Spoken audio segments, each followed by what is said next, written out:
Hey guys, welcome back with the new video. This is Surendra Pawar. Thumbnail देख के आपको पता चल गया होगा आज के वीडियो का टॉपिक का है हाउ टू इंक्रीज स्ट्रेंथ। और स्ट्रेंथ का मतलब ये नहीं कि कल ही जाके पहाड़ उठा लोगे। स्ट्रेंथ एक एग्जांपल के साथ मैं बताता हूँ। जब आप जिम में जा रहे हो, बारबल प्रेस लगा रहे हो, फर्स्ट सेट आपने लगाया 10 kg के साथ में, सेकंड लगाया 15 kg के साथ में, और थर्ड लगाया 20 kg के साथ में।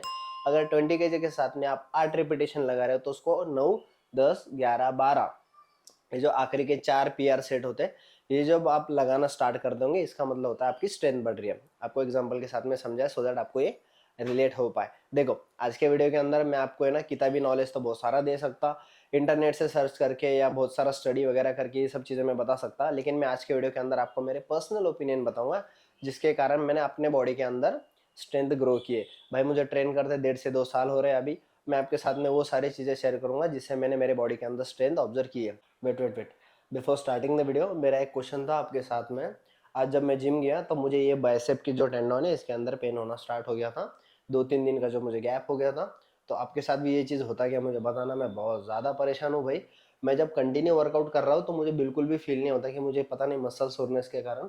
पर आज जब मैं 2-3 दिन के गैप से जब जिम में गया फीवर के कारण, तो मुझे है ना यहाँ पे टेंडन में बहुत ज़्यादा फील हो रहा था भाई। मतलब जब मैं पीआर हिट कर रहा था वो टाइम पे पीआर के अंदर मुझे बारबल छोड़ना पड़ा है। मतलब आपके साथ भी ऐसा होता है? इसको क्योर कैसे करते हैं मुझे ये भी बताना। Let's start with the video.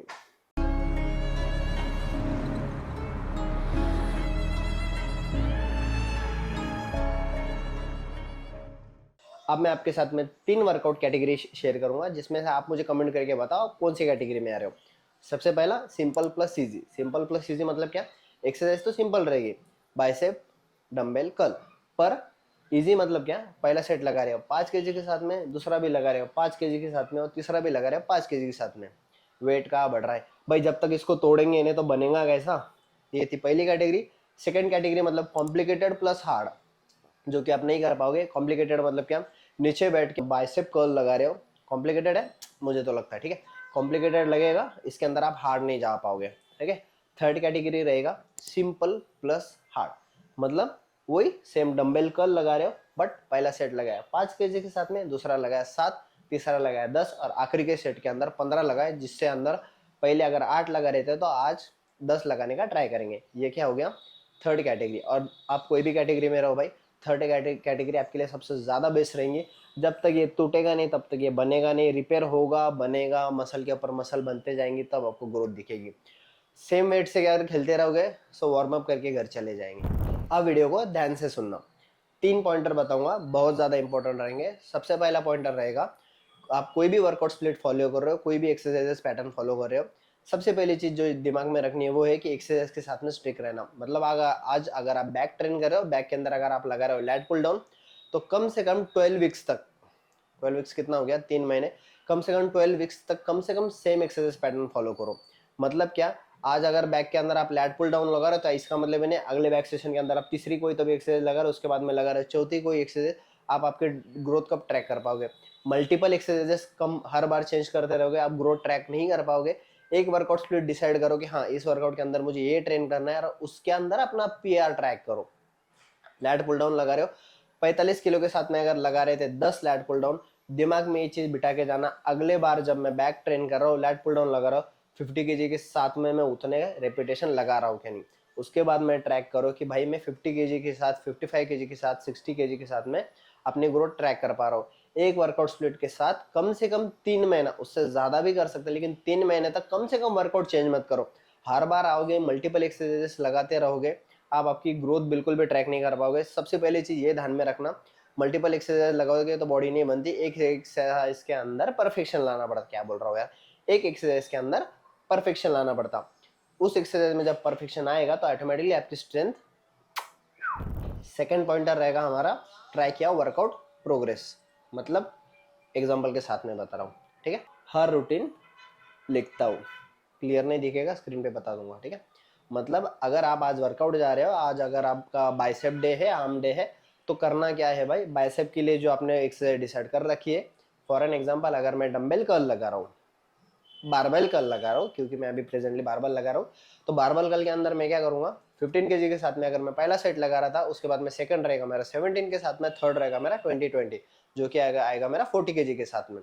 अगर मैं पिछले बार में 20 केजी के साथ में 12 रिपीटेशन लगाया तो वो मैं लिख लूंगा, टाइप कर लूंगा, सो दैट आपके डेली लाइफ में 100 चीजें आएगी, 100 चीजें जाएगी, आपको याद नहीं रहेगा। कभी कभी इंसान भूल जाता कि पिछले बार मैंने 20 केजी के साथ में कितने रिपीटेशन लगाए थे, तो जिससे आपको अंदाजा नहीं लगेगा तो वो लिख लो, ठीक है। अगर आप वो लिखना स्टार्ट कर दोगे कि यार मैंने पिछले बार 20 केजी के साथ में 8 रिपीटेशन लगाए थे, तो इस बार जिम में आने के बाद दिमाग में क्या घूमेगा, 20 केजी के साथ में 10 रिपीटेशन लगाना। और ये चीज जब दिमाग में घूमने लग जाएंगी, मतलब क्या, आप आपको पुश करेंगे 2 लास्ट रेपिटेशन के लिए, और 2 लास्ट रेपिटेशन ही आपको मसल ग्रोथ करने में हेल्प करेगा। तो ये चीज है, ये मैंने अभी अभी सीखा भाई। मुझे ये चीज बहुत मुश्किल लगती थी स्टार्टिंग में, कौन इतना घिचपिच करेगा, लेकिन आज उसका इंपॉर्टेंस बहुत ज्यादा है, क्योंकि जब मैं ये ट्रैक करने लग गया तो मुझे समझ में आ रहा है कि मेरी स्ट्रेंथ बढ़ रही है।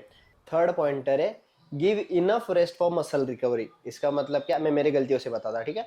जब मैं बिगिनर था तो मेरे दिमाग में ऐसा चलता था कि मैं अगर बाइसेप वीकली 3 बार अगर ट्रेन कर दूंगा ना, तो मेरे जैसा बाइसेप किसी का नहीं होगा।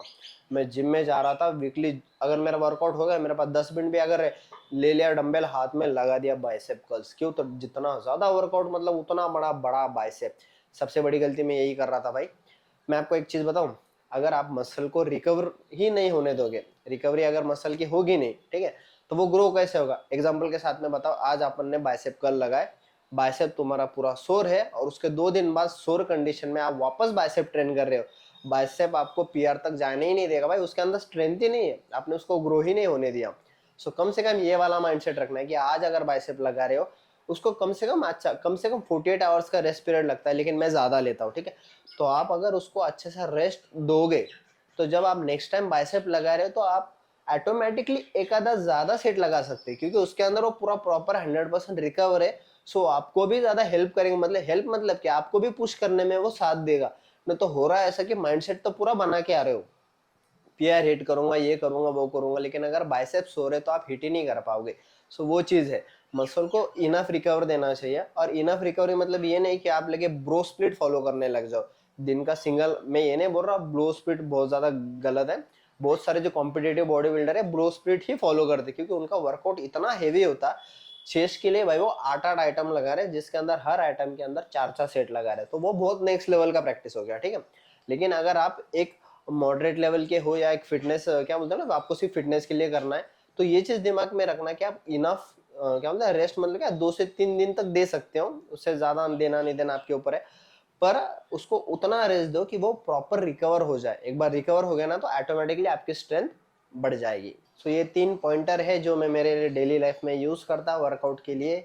सो इसके कारण मुझे बहुत हेल्प हुई है, मेरी स्ट्रेंथ बहुत ज़्यादा अच्छी से ग्रो हुई है। तो इससे आपकी भी स्ट्रेंथ ग्रो होगी डेफिनेटली, अगर आप ये सारी चीज़ें आपके वर्कआउट रूटीन में ऐड कर दोगे। इंस्टाग्राम पे मैं बहुत ज़्यादा एक्टिव, तो आप मुझे इंस्टाग्राम पे भी फॉलो कर सकते हो। चैनल पर नए हो तो सब्सक्राइब कर देना। मिलते हैं अगले वीडियो में।